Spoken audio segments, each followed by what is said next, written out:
Hey, everybody. Welcome to the Shrewdness. We are at the end of Guillotine Championship Week. Hope y'all won your leagues and are sitting fat and happy. Hope you had a great Christmas and looking forward to an awesome New Year. We got a lot to talk about this week as we're heading into the final week of NFL games, college football playoffs, a lot of great football still ahead, and we're going to talk a little Chiefs as well. So, without further ado, thank you, Shrewdness listeners. Let's talk about this past week. So, hold up, can I interject here? I want the Shrewdness listeners to understand we're going to be a little less polished. We don't have the engineer here to help us kind of run through the smoothness that we often have. So it's a problem. Just want to make sure we have that up front. We're still going to have awesome content. It's just not going to be as polished. Right. We don't have the guy running the show here. So, typically we have a guy who knows what he's doing, and he's not here. We're down. Now we don't have a guy who knows what he's doing. More laugh tracks. Right. Oh, this might be just a. So I will be counting a lot on these little buttons on the side. So let's talk about what was the week of the NFL. All right, do transition. Yes, transition 5. I was even going to prop you up for it. Nice work, Jim. I didn't realize I won my Seattle. The Shrewdness listeners who followed me on Seattle, I forgot they were eliminated. Off the rails. Yeah. You can't even transition right. No. Lewis jumps to Seattle. Lewis immediately has to jump to Seattle. I didn't realize that guy eliminated. That's awesome. Yeah, they got eliminated. Done. All right. So where are we sitting in the NFL this week? So we got a few games that matter this week, right? Talk about last week real quick. Okay. So just real quick, since that's what we already transitioned to. Right. So last week, the thing that it's so ironic. The player that won people the most leagues this past week was F.T. Higgins. Yeah. And oh boy, did he come through. T. Higgins was the guy who won lots of money for you. If you somehow had the fortitude to put that piece of crap in your lineup, you got paid. Yes, of course he was questionable. I was like stressing because I had him non-Gio. I had him Gio and non-Gio because he was that was my guy I targeted. And I was right. I just couldn't get him for the whole year. You only got you're right. 60% of the year. T. Higgins is questionable when he rolls out of bed in the morning. I mean, come on. That dude just has a permanent Q tattooed to his forehead. This is insane, this dude. But he did. He won the league for you. If you started him, congratulations. I would have done it. But he won the league for you. From now on, Shrewdness listeners, his new name is FTH. FTH. If we say FTH, otherwise you're going to have to look in the wiki on our show. But FTH will future be known only for the name, the artist formerly known as T. Higgins. So hopefully you started him. Who else had a big week in Guillotine? Malik Neighbors. Yep, that was big. What do you have, 40 points? So I have a Guillotine story. I think 160 or something. I have a Guillotine story in our big league, our fancy super league that really got us into this. I was running some side consultancy to the guy who ultimately won, so I'd get like a tiny percentage of the championship, not monetary, but just like mental. Yes. And so he was like, I don't know, man. I don't really want to start Malik Neighbors. I really don't. I hate that offense. And I'm like, he's like, I want to start Jordan Addison. I'm like, I think you need to be doing Malik Neighbors. I know it's a little dicey. But everybody's screaming that Malik Neighbors is better by quite a bit, and he held his nose and he started him, and that was made the difference. Well, it took the Colts not tackling multiple times to do it. Because do you see these replays? It looked like it was Charlie Brown football kind of stuff. The Colts who were playing for their playoff lives, against the Giants. I kept hearing. Oh, totally. It was just like all the replays of them tackling Malik Neighbors. Not tackling Malik Neighbors. Yeah. It was just a joke, man. I mean, the Giants had not won a home football game all year long. Yeah.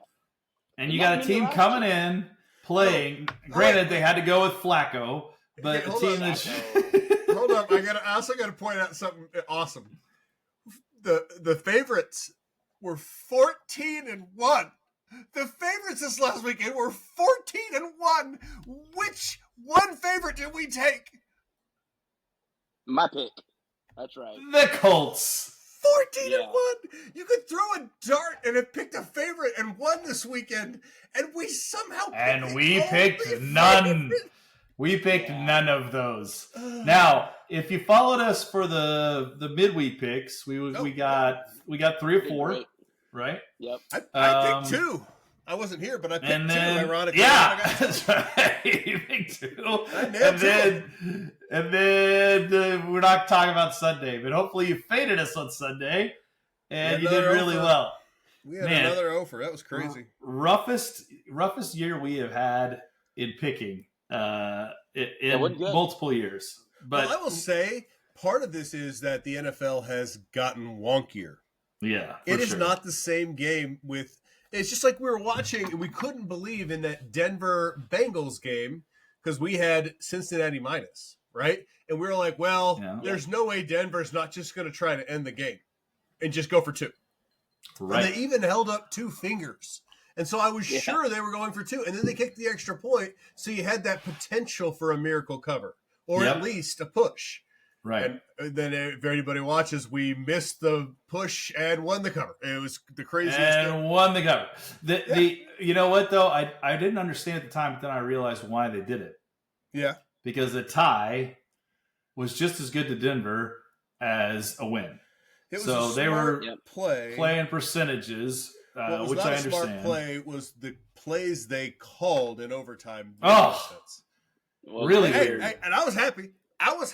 I had like multiple parlays tied to that Cincinnati minus 3, and I thought, well, no. Well, we had Cincinnati minus 3. We also had the over. And the over. Game.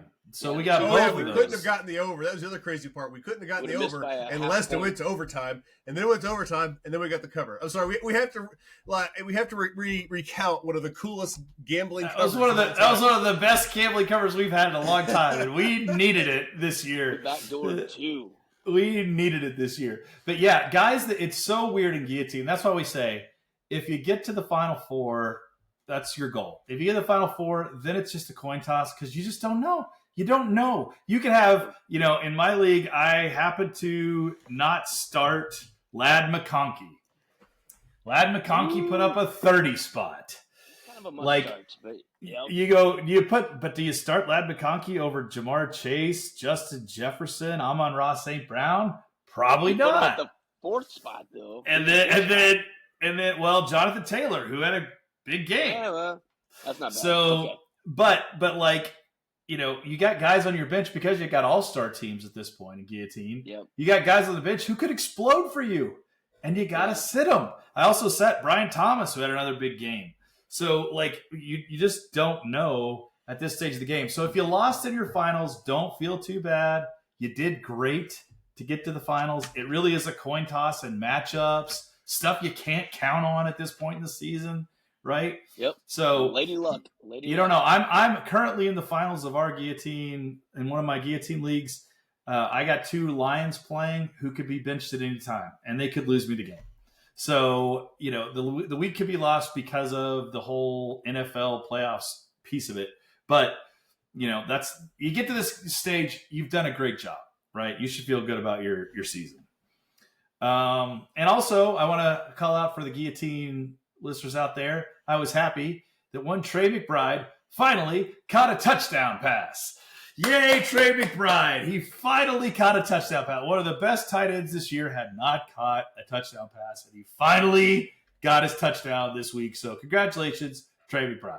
You're only how many short of Kelsey Lewis? How many touchdowns does Kelsey have in his career? We just played a video back of before the show. Casey Chiefs actually released a 20-minute montage of Travis Kelce touchdowns, for which he has every touchdown he's ever caught, which is 80. Pretty cool. 80. Yeah. So he has 80 touchdowns, and McBride has 1. He's got a way to go. It's just unbelievable. He's on his way, though. He's on his way. So the guillotine season has wrapped up. Hopefully you won. We will not talk guillotine obviously after this, but we will come back in the off season at some point. We'll get into rankings and we'll label those appropriately, so you guys will know. If you just listen to us for the guillotine, you should try to listen to us for some of the other stuff, because we're going to have other content moving forward. We specialize in Kansas City and Midwest sports, Missouri, Kansas City. But we're going to talk about what's the big stuff is. So, if you're interested in lots of Caitlin Clark talk. Lots of Caitlin Clark talk. If you're interested in college basketball, we'll talk college basketball. Yeah. We'll even get into, as we get into playoffs for hockey and NBA, we'll get into that some. So so we'll have plenty of content. We're also going to have in-depth breakdown of the Royals off season once football season ends. But we are going to be talking football. Separate episode. But we are going to be talking football through the playoffs. So we will have fun football content. So speaking of, what's the playoff scenario look like right now, Lou, as we head into the last week? What do we have still in play for those playoff teams? Okay. So you have Kansas City, Buffalo, Baltimore, Houston, Pittsburgh, Chargers have all made. There's only one more AFC team that could go. Denver's got a mortal lock as long as they can beat a Chiefs team who is resting everybody. Playing backups. Yeah. But there are scenarios where if Denver loses, and that is a has to happen, they can't tie, they has to have a loss, all right, then Miami and Cincinnati with wins, some combination of those two have chances. And I think Miami has the pecking order, right? So I think they actually, Miami if they win. Miami wins, Denver lost, Miami goes to the playoffs, right? Who do they play this week? Miami plays somebody. The Jets at New York. Oh. Who they have their flights to Cancun. They've already given up. I'm wondering, Rodgers probably didn't even play in that game, probably. Has he played in any game recently? Shrewdness listeners, fair. Game 1 this year, we had a big discussion, and all the other gorillas in the Shrewdness pack were like all on team Aaron Rodgers is going to be fine. And I was the one who was pointing to the clouds and saying, that's rain. It is not here. He's not doing this. And I was right. I nailed that one. I will say, Lewis, you were right on this one. He's right on that one, wrong on T. Higgins until week 17.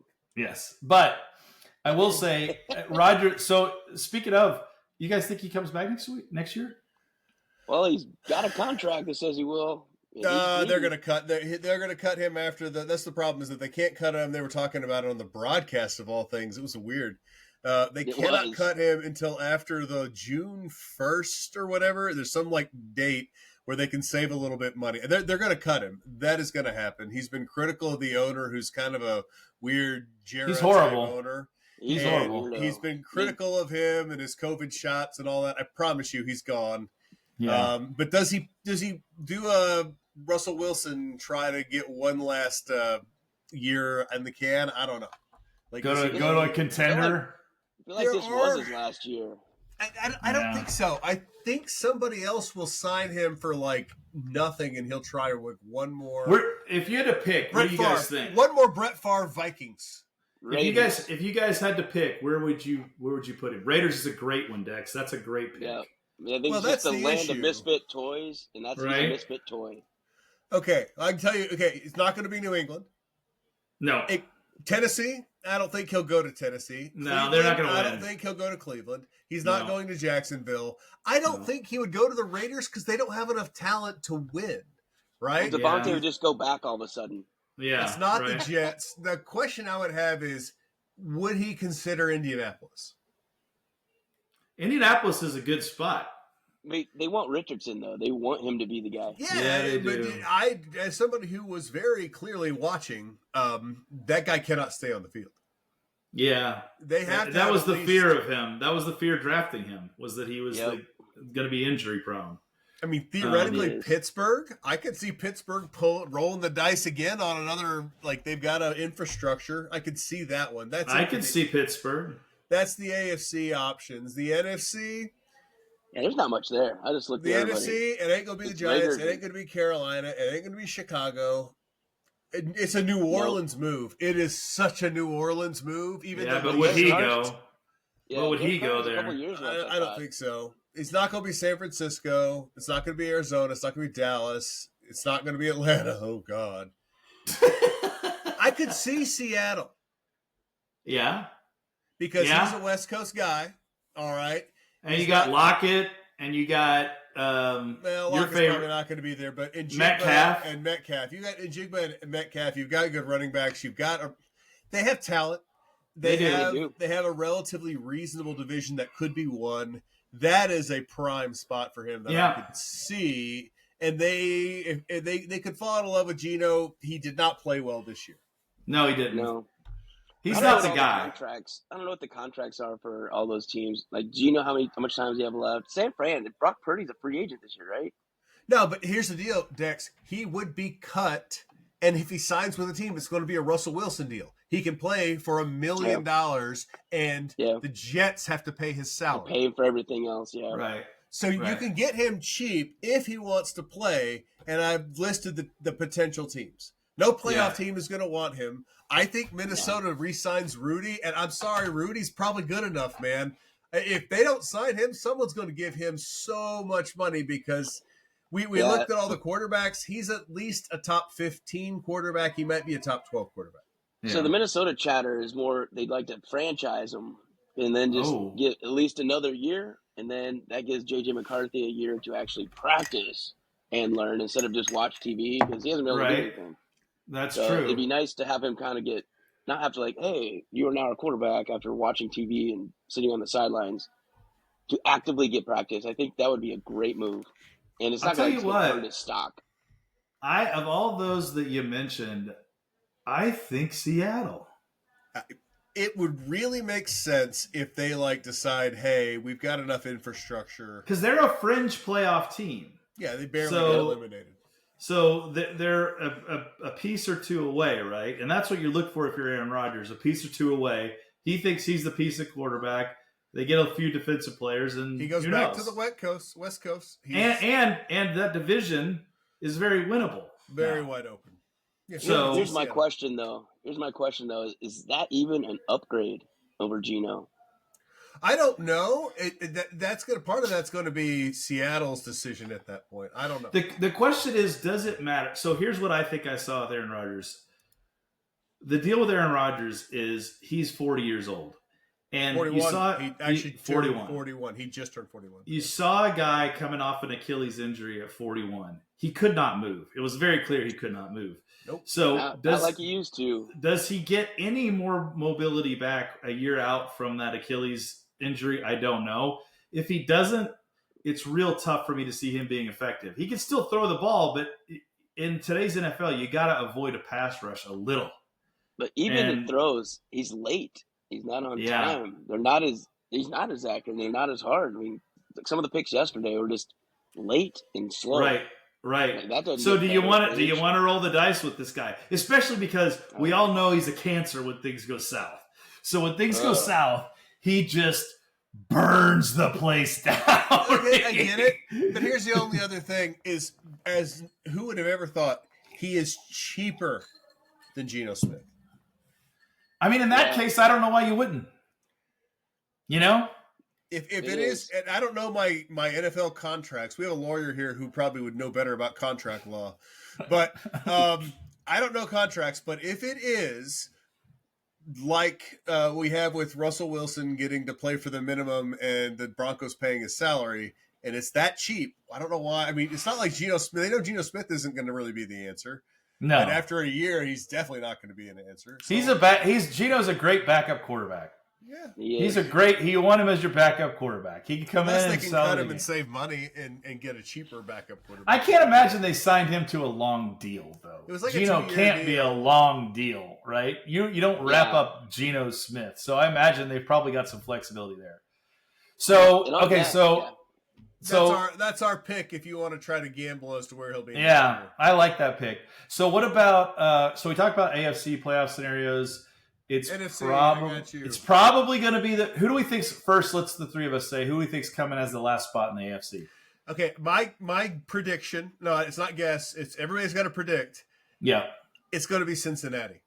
I really do believe he's swinging for the fences with the long shot. I think the Jets are going to have one of those random games at home where they suddenly look competent. Miami is not very good. They can barely beat teams who are trying. All right. Cincinnati's going to win against Pittsburgh, even though Pittsburgh's going to be trying because Pittsburgh is the ratty Pittsburgh team is terrible. Mm-hmm. And I think Carson Wentz is playing for his NFL future, and I think he could get a starting job for how bad quarterbacks are in the NFL right now. If he puts out a good tape, someone's going to roll the dice on him.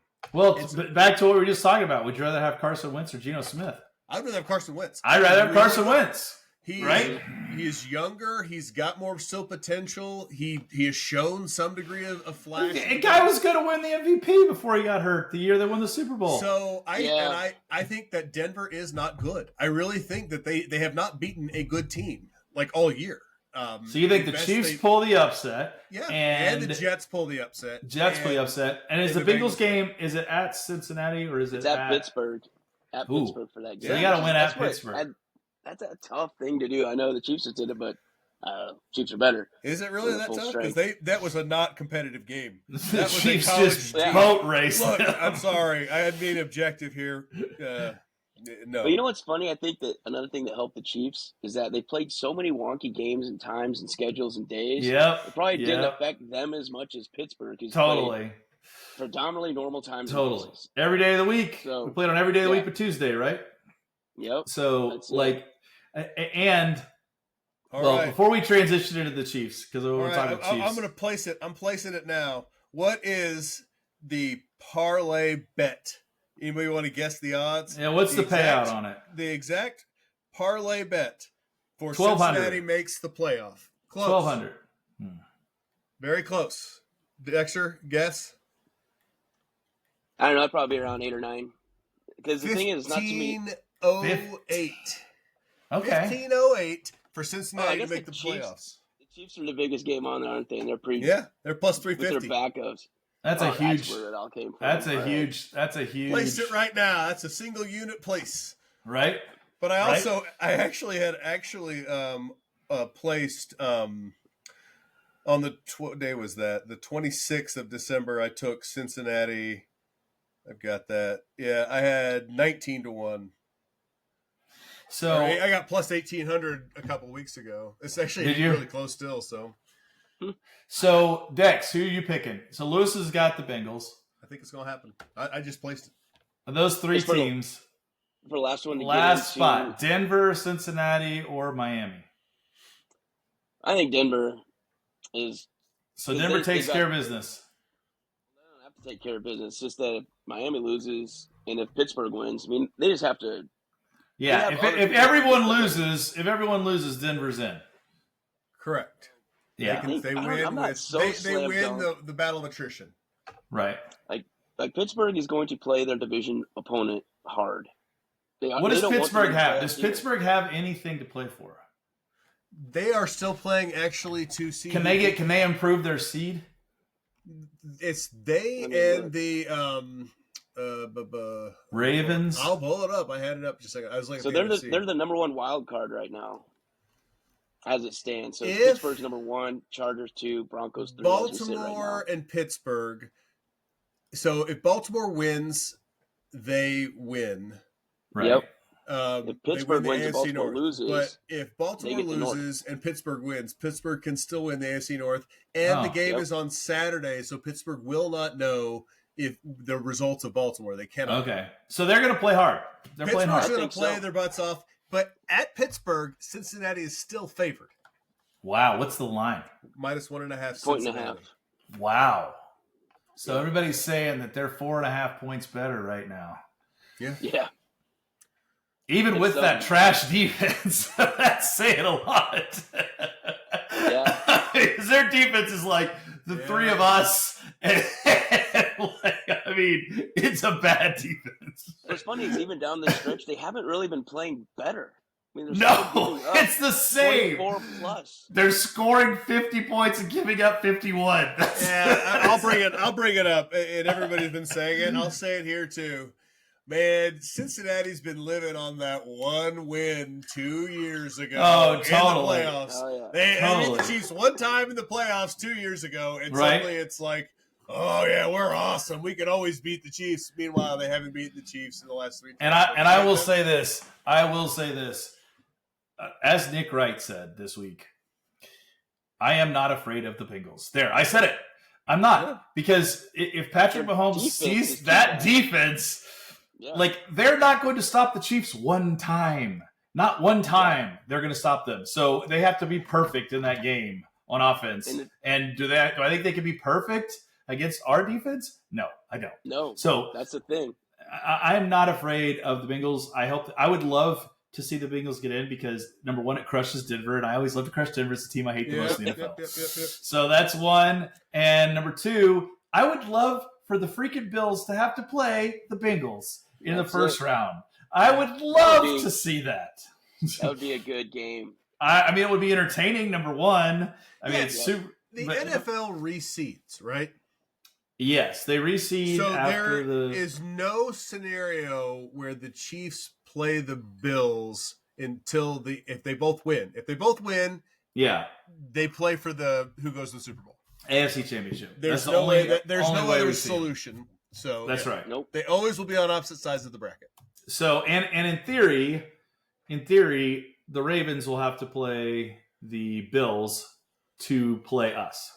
Yep. So if everything plays out. Yeah, if everything plays out, we have to play. Barring, but I think it's a has. That's if Pittsburgh. Like I said, if Pittsburgh wins, Baltimore loses, they win the North. Now they have the home game, and Baltimore will be on the road, and that would kind of flip some stuff around. That would flip some stuff around. We may have to play truthfully, I kind of just I don't want to. Here's the thing, though. We don't lose to the Ravens. It's the same kind of thing. Like, we don't. I could get all like whatever, but that when it really matters, we just never. We don't. But if I have my druthers. I don't like that Baltimore team. I don't like to play them. It's going to be just as painful. I don't either. They're a very good team. They're a very good team. Okay, so now NFC. Let's switch to NFC real quick and talk about the playoff scenarios there. So the big game, I could say right off the bat, is for the 1 seed. And on Sunday night, the Vikes and the Lions play. The first time 13 win. Is it 13 win, Dex? Yeah, so they're both, well, if Detroit wins tonight, it'd be 14-2 for both teams. They're probably not going to win tonight, but it doesn't matter. But no, it doesn't matter. That's the whole thing. Today's night's game doesn't matter. The game means nothing, but that game is for all the marbles. The difference is between the 1 seed and the 5 seed. So it's a week off and home field, or playing your first game at home and then everything else on the road. Road. Yeah, it just would suck. So it's what the Chiefs had to do last year. It is, but the Vikings in the first game against Detroit, they lost in the last 15 seconds on a field goal, 31-29. I mean, they can play with them. They will do so again. And now Detroit's defense isn't as good. And no, they're not. They're hurt. The Minnesota defense hasn't lost too many key players. Right. And their offense is clicking, man. So it is. They're looking pretty good. So I feel pretty good. I think the Vikings can do this on the road. It's certainly not like, oh my God, I don't think they can do it. All right. I totally think do you have the line? If I have the line in front of me, what's the line? What is the line? Probably -3. I have it in front of me. Guess it. I'm gonna go Detroit -4.5. Dex. -3. -2.5. Oh, it's basically a straight even game. The 2.5. They even think the Vikes have a little bit of an edge there. No. 2.5 is the new normal. Is that the new 3? Is 2.5 the new 3? 2.5 is the new 3, and if it's it's 1.5 if there's like a slight edge. It says I usually play it, but 3 is actually being a little generous to the home team at this point. Okay. Kids don't math anymore because of this. 2.5. Exactly. 2.5 is 3. Round up, carry the floor. Totally. So do you have? They're just looking at improved margins. They realized that 2.5, you're going to win more of these favored games. Yeah, absolutely. That's why they probably did it that way. That's right. Now for the rest of the seeds, there's still a low seed that's at play, right? Yeah, there's only one other thing that matters. There's only one. It's who wins the NFC South. Okay. Yep. Okay. And Tampa so that's Atlanta. Yeah, Tampa or Atlanta, where Tampa Atlanta promptly gave that away with horrible clock management. Yes, at the Atlanta end of wins game. that, and it's a true tie kind of a thing where like it get way more complicated. Right now, it is Tampa Bay wins, they get it, or if Atlanta loses, they get it. But Atlanta has to have Atlanta win and Tampa Bay lose to get it. And who are they playing? So Atlanta's playing. I got it. Oh yeah, I got Tampa Bay is playing New Orleans. Who wants to guess that line? Oh, it's a truckload. Is it at Tampa? Is it at Tampa? It's at Tampa. -12. Dex. It's double digits. I just don't know how high they're going to go. They don't have any players left, but I'll be super aggressive. I'll go 14. I don't even know. That seems absurd. 13.5. It's going to be near 2 touchdowns. They are not going to like play around. They win that game, they go to the playoffs. They lose that game, they don't. They're going to. And then it's the Falcons versus the Panthers. Is that at Carolina or at It's Atlanta? at Atlanta. So Atlanta. That one's 7.5. I was going to go 7. Even with their potential playoff lives on the line, they won't even give them like a huge against one of the worst teams in the NFL. Without Chuba Hubbard, too. Yeah.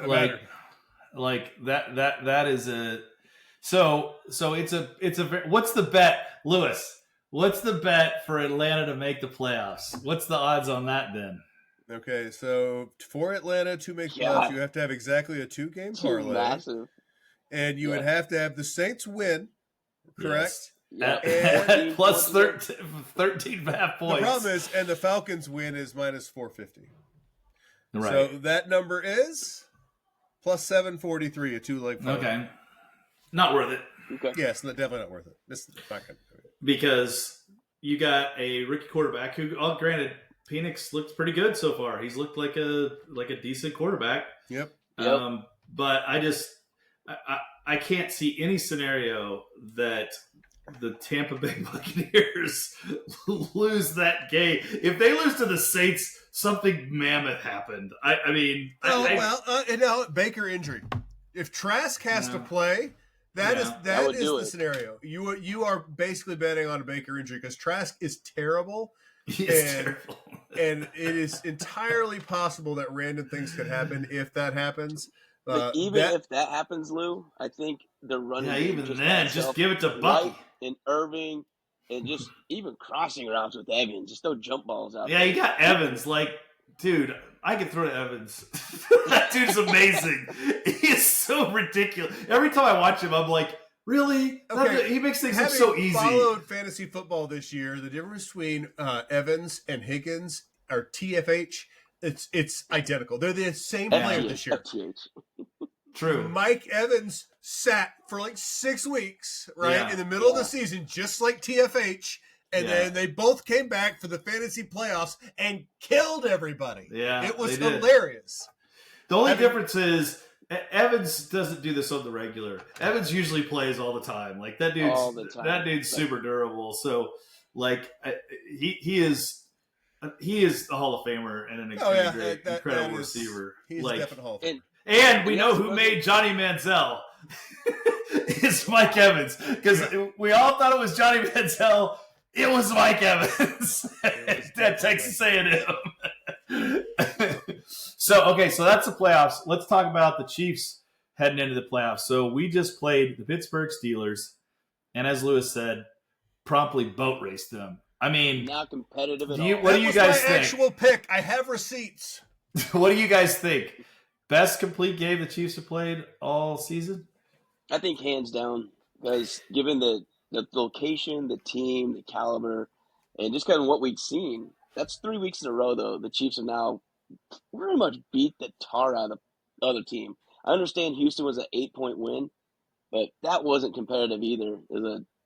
They were beating them hard all game. We could really do whatever we wanted. So that's 3 weeks in a row when they keep saying, the Chiefs are getting lucky, barely winning.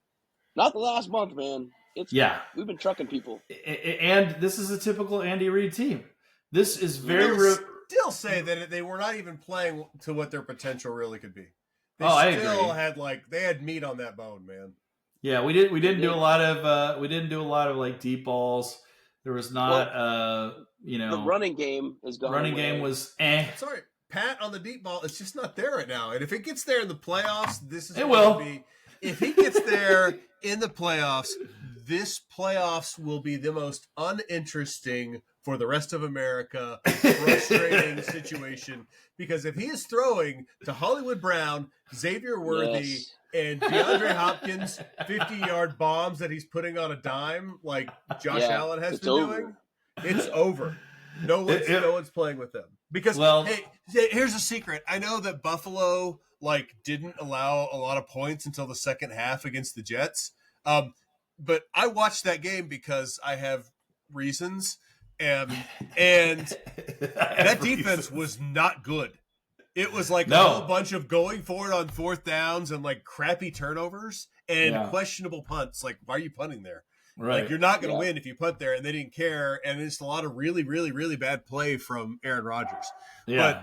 But when they had 12 points at halftime. It was 12-0 at halftime, Buffalo. That's all they were up. The Jets were moving the ball at will. They could not stop them. I never give McDermott credit because I think he's not a good coach until this year. They have nothing skill-wise on defense. They've got Von Miller with a cane, right? They have nothing out there. They're bringing back Mac Milano, who had retired. Okay, I'm not kidding. He had literally retired. He came back. He's playing himself into football shape. It's all scheme. It's amazing. It is smoke and mirrors out there. Right. And they're dealing with injuries too. And so I think the Bills are just all of their ills are being completely covered by Josh Allen is playing at a superhuman level. And You're absolutely right. He does that rollout to the right where he's going out of bounds, and then he could throw a ball 50 yards in the air and put it on a dime. And it's the dumbest thing I've ever seen. He does it all the time. Yeah, it's true. So that brings me to, I guess before we go into the Chiefs, I'll ask this question. A lot of debate now on MVP.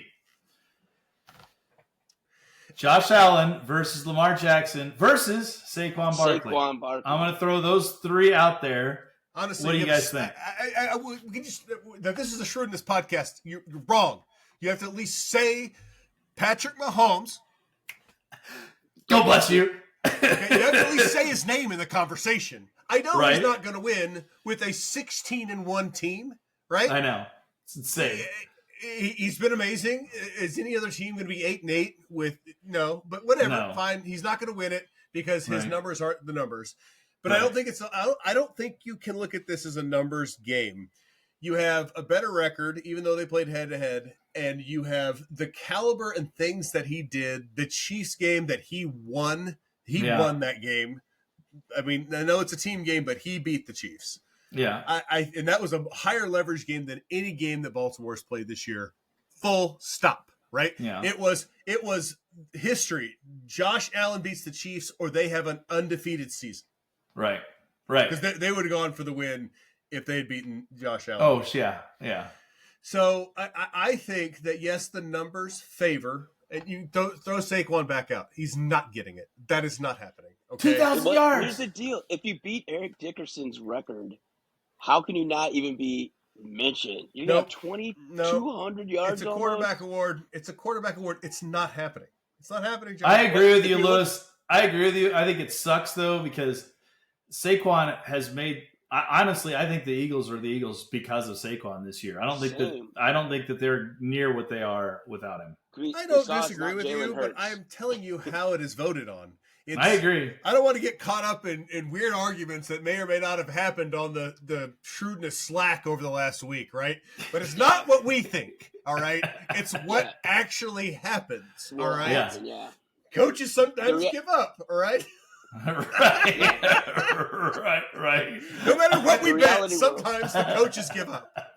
Right. So between the two, though, the one I think should get it is probably Josh Allen because really, but for him, his team's not winning most of those games. And you can say that for Lamar Jackson, too.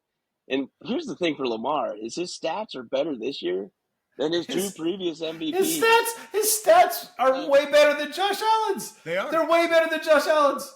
I mean, now granted, Josh Allen has had Trubisky's games where he hasn't been able to pad the stats. That's the thing, is that they set this last game. The full fourth quarter, Josh Allen had to sit. Yes. And that matters. He's sat probably a game and a half now. He hasn't played a lot of fourth quarters. Yeah, we always point out when True Biscuits goes in. By the way, we all drafted Josh Allen very highly, so we always know when True Biscuits comes in. Right? We just know that dude comes in. We're like, we lost the rest of our stats. So we were always cognizant. He did lose at least a game or a game and a half, like John says. So absolutely. And so I think Allen's going to win it for sure. I do think Ryan Clark took a lot of heat this week on saying there was voter fatigue when it came to Lamar Jackson. That wasn't why he wasn't going to win, because of voter fatigue. I think that's actually a thing. I really do. Yeah. I don't. It's like NBA, I know that. if you think about it. Michael Jordan would have won MVP every year, but people were like, we can't keep giving it to Michael Jordan. Let's give one to Charles Barkley. I got another one. Andy Reid. There's no reason Andy Reid should not be considered for Coach of the Year. He coached his team every year. Well, but this year, best record that there's been in the league in like the last 3 years. He did it despite having numerous injuries. He's pieced together. He took a running back off the scrap heap and turned him into like an actual first serviceable. Great. I mean, if you could take Kareem Hunt right now, how many teams raise their hand? Probably 15, 16 of the teams in the league. Right? And they all had that option at the beginning of the year, but Andy Reid turned him into something this year, and he was not a thing. So that's where we're at. I think he should be given, but he won't be given, and that's great. I love it. No one's poaching Andy Reid. Same with Steve Spagnuolo. No one, for some unknown reason, will ever poach Steve Spagnuolo, who gets paid like a head. They pay him like a head coach. We'll take it. Why would he go anywhere? I love it. Yeah, doing it. They pay him great. He makes the right kind of money, and all he has to do is focus on and be an amazing defensive coordinator, and no one will interview him, even though he's amazing.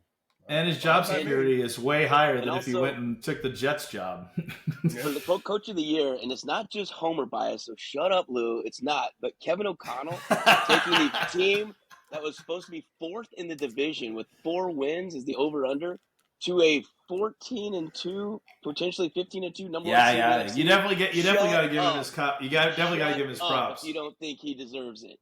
You definitely got to give him his props. I think he is. Okay, fine. I agree. He might be Coach of the Year. I still think LaFleur is a better coach. LaFleur is a really good coach. He's a good coach. I mean, he won a game with Malik Willis as his quarterback, and you could see what he did to make that happen while it was happening. Instead of being like, oh, woe is me, I lost my starting quarterback on the first game of the year, he somehow engineered over 7 days a game plan to take a potato and make it win an NFL game against a real opponent. Right. Well, that's coaching. Last year, he coached Josh Dobbs through a game in a headset who'd never seen the playbook and won a game. So I think Kevin O'Connell's got something to hold that up to. What do you guys think? Who is the Coach of the Year leader right now?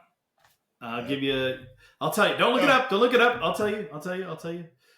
So let me give you a hint. Kevin O'Connell's second. What? Second, huh? Probably Harbaugh. Everybody just loves stupid Harbaugh. No, Harbaugh's fourth.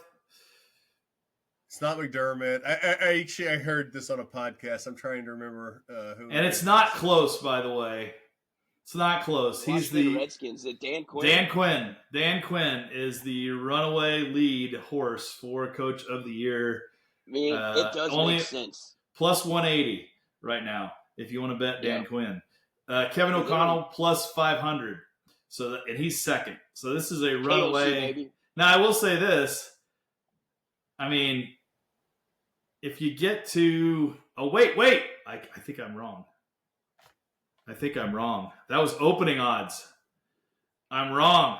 I'm totally wrong. Let me see what the I thought I pulled something up, and Lord it was. Help me. You gotta let the man here sort this. No, it actually is Kevin O'Connell.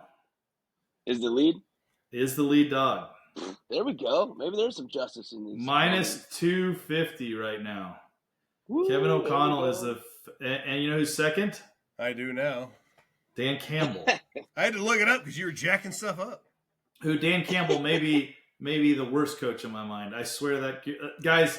I'm going on record. I'm going on record.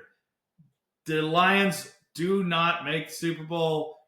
he will do something stupid. He actually may do it in the Sunday night game. He may do it. Dex, you may get a late Christmas present because Dan Campbell is. I love his enthusiasm. Don't get me wrong. I would love to play for the guy. He's got super enthusiasm. He fires you up. He's in every game. He's just stupid when it comes to the clutch. And everyone's like, oh, he's just aggressive. No, there's aggressive and there's stupid. Andy Reid's aggressive. Andy Reid goes for it sometimes on fourth down. Andy Reid, makes some calls that are aggressive.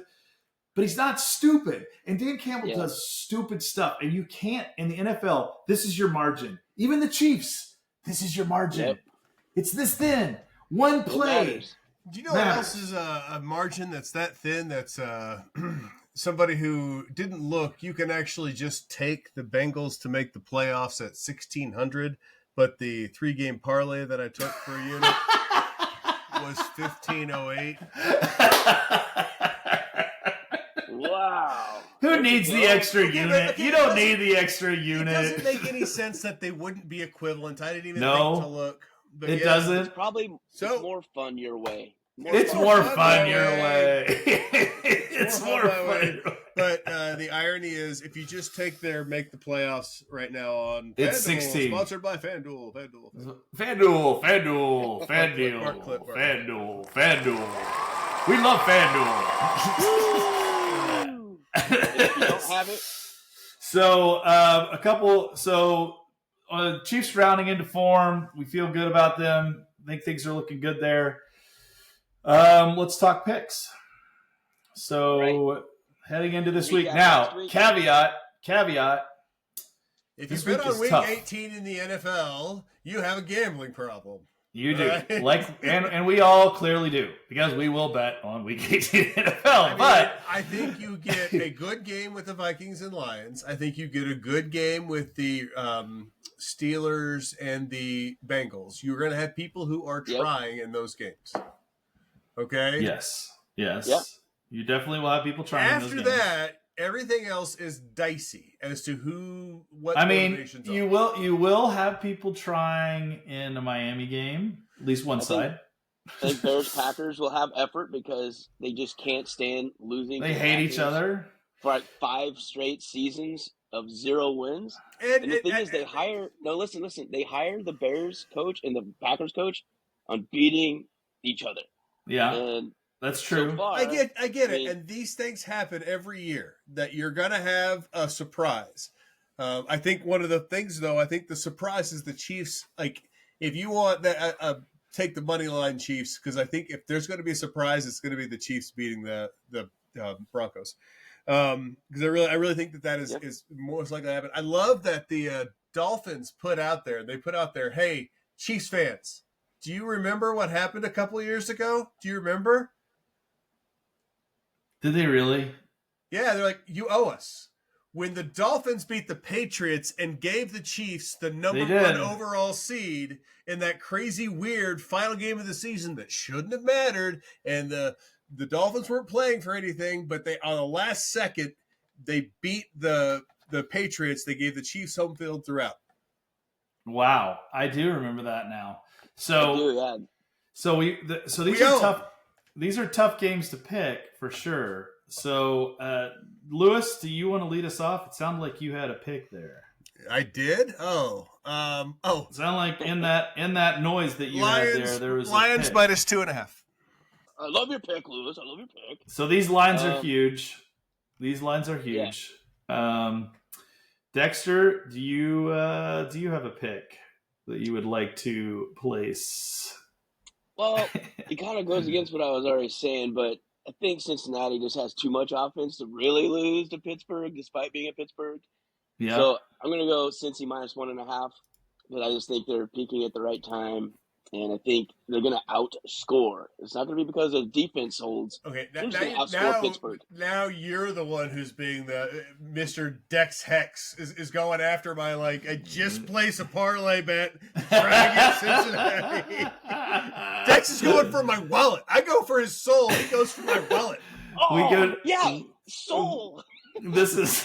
I can't actively root for your stupid ass pick. No way. That's mean. So That is mean. That's a mean. I thought Lewis was for sure going to go Chiefs plus 10. But then you guys talked me out of it. I still think it's a good play, but if they sit Carson for some reason for a lot of Kuhn, which they're talking about maybe doing, that's what turned me off. Yikes. I probably will play that money line at least some amount because I really think there's a real chance that it happens. And I want to see what Carson Wentz does, and it'll be kind of fun. I'll tell you what I'm taking, and it's Buffalo, New England over. The line is 38.5. And I think that Buffalo's defense is not any good. And I think that Drake May is playing for the job, and he wants to show he's the future, and he's going to try to put up some points. And he's already done that, in my opinion. And Buffalo's good enough that they're going to score on sorry New England, even if they don't play anybody. Man. That's going to be true biscuits. Yeah. But 38.5 is just a really low number in an NFL game. And so I feel like you're going to get at least that. So that's my pick this week, 38.5. Yeah. Are you washing the windows? What are we doing, Lou? What are you doing there, Lou? I got to wash the windows. I got to go. Oh, okay. Lewis signing off. Dexter and I will wrap. Transition. Lewis signing off. There you go. In classic Lewis fashion. That's all right. Just when you gotta go, you gotta go. I gotta go. So those are our 3 picks. At least. What? You got the pick in. You got the pick in. So that's 3 picks for you. Prue didn't send a pick in. Prime no pick from Prime, right? So nope. So we got Cincy minus 1.5. We got Buffalo, New England over 38.5, and we have Detroit minus 2.5. Just so he. Yes. I'm not even rooting for that pick. I don't even care. So Shrewdness fans out there, I'll be actively rooting against that pick for very obvious reasons. I want the Vikings to get the first seed and a bye and hope you'll throughout. So, totally. F that pick, and I hope Lewis loses it. But that's our official pick for the Shooting Podcast. And I mean, hey, they could win by 2. By 2, right? Yeah. No, they can't. Detroit's favored 2.5. Detroit's favored. Yeah, let's get off that. Never mind. You're rooting against it. Period. You're rooting against it. Yeah. So last little bit, wanted to touch briefly on college football playoffs. Yeah, let's talk college football playoffs. So we're the ones that are actually interested in it. So we got 4 big games coming up. Starting off with tomorrow night on New Year's Eve, we have Penn State against Boise State. Yep. That line is now, I'm pulling it up. 11.5, I think. I think you're right. Unless it's different on yours. So I got minus 11.5 for Penn State. Perfect. 11.5 Penn State. Dex, how do you feel about that game? I still like. You got the Heisman runner up. Yep. Well, should be the real one. That's all right. So we got the real Heisman. Right. Playing at Boise State. I'm gonna put my money on the plus 11.5, and it's not because I am with you. I think Penn State probably is better D, but I like the plus points. I'm with you. 11.5 is a ton of points. I have 2 reference points here. Boise State played Oregon. Granted, it was like the second game of the season, but Oregon's the number 1 team, and they played them within 1. Yep. So they've played quality teams. I know they haven't played a lot, but they did play Oregon. Penn State got beat pretty bad by Ohio State. So I feel like 11.5 is off, and I like 11.5 Boise State on that game. So you and I are aligned on that one. So we move to the second game, which is noon on New Year's Day, and that is Texas-Arizona State, and that is a 13-point line. Texas is favored by 13 in that game. Who's playing quarterback that game? Is Ewers back? Ewers is back, and he says he's healthy. So he says... healthy, I kind of like Texas just to truck Arizona State. I hate to say it, but I kind of am with you. Like, I want Arizona State to win that game. I think it would be awesome. I just don't think they can. For Cam Scattaboo to come in and, run all over them. But Texas has so many more athletes. And that's it. They're just so much more talented. Just don't see it. I think that I think I'm with you on that. I think I'm Texas going has to go. lost twice to the same team. Yes. I don't know, and they really pretty much beat the tar out of everybody else. Yes. And it's not even close. They have a lot of blowouts. So I'm on Texas minus 13 for this one. So despite me liking big points, I I'm on agree. Texas. You and I are aligned so far on the two. Then we got the 4:00 game on New Year's Day, which is Ohio State, Oregon, which is probably some people say two best teams in college football right now, which is probably right. And Oregon is actually getting 2 points as the number one team. I know. Wow, that is interesting. It is. Oh, I don't even know what to think about this. I'll tell you what. I think I'm going to go with Oregon. I'm generally not a believer in the West Coast teams, and you hate Ohio State though. I hate Ohio State though. That's true. So it might be your bias. It might be my bias, but I'm going to take Oregon +2. All right, I'm on Ohio State -2. -2. That's a very good pick. I think. I don't think there's a clear angle in this one. I think both of them are really good teams. I don't think they're that different. I think it's going to come down to the very end. Probably last team with the ball wins. I agree. If it's Oregon with the ball at the end, they're going to win. If it's Ohio State, I think Ohio State might win. Yeah, I agree. That's kind of my rationale, and I think it's going to be exactly what that line says. I think it's going to be a great game, though. I think it's going to be an awesome game to watch. And then I'll abstain from this one, but the final game on New Year's night, 7:45 p.m., Notre Dame, Georgia. Georgia is favored by 1 point. Georgia does have their backup quarterback in. Now, that said, Georgia's backup quarterback is still probably like 5-star, superstar. Sure he is, but it's Stockton, and just watching him play just a little bit he did. This is a humongous game for your first start. It's huge for your first start. We're going to go play Notre Dame. In the Sugar Bowl in New Orleans. It's like, come on, man. So on this game, because that's a ton of pressure. I don't care. Not everybody has it. And maybe this kid does, and he shows up and lights it up. Right. Even if it was Carson Beck, I think I still like Notre Dame in this game. They're just a more complete team. And I understand it, but Georgia has Georgia Tech, man. And then they got by Texas twice, got it, but they look beatable this year. Their defense isn't knockdown defense like they normally are. And I think defense is definitely worse. They do have one common opponent in Georgia Tech. Notre Dame beat them pretty bad, and Georgia lost. So I know it's a rivalry for Georgia Tech. Yeah. So it's kind of throw it out a little bit, but I think it'll be a really good game. And I hope that it's a close game, but I hope Notre Dame pulls it out. I think Notre Dame can get up because Georgia's shown a lot of fight, though. I think wasn't it at Alabama, and they're a talented team, but they came all the way back and made it like a last possession thing. They're a very talented team. Game. It is. But it's going to be a close game. And then the interesting thing in how they did the seeding, which is jacked up in the college football playoffs, is that the winner of the Notre Dame Georgia game plays Penn State Boise State, which is insane because they really messed that up. That means Texas is going to play the winner of Ohio State Oregon. So you've got the two arguably best teams playing each other right now, Ohio State, Oregon, and then probably the third best team in Texas playing them in the semis. So selfishly as a Notre Dame fan, I love the path we've got because we've got a potential shot at making a championship game. Probably get boat racing in a championship game, but it would be cool to be in it. So that'll be fun.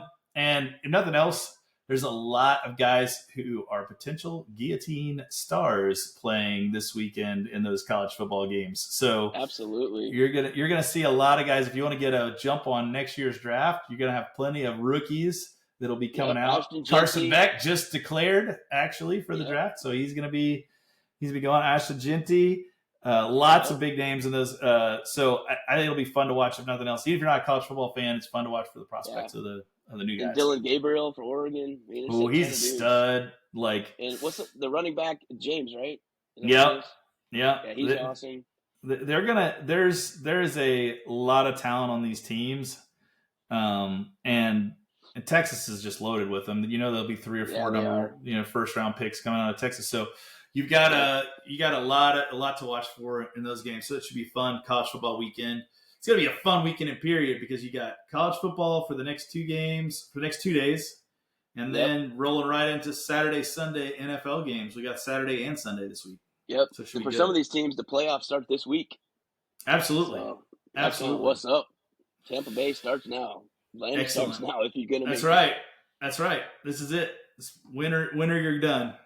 So, I think that's all we got this week. Thanks for joining us on the Shrewdness this week. Hopefully next week we got Prue back so that it's a little more organized and run well.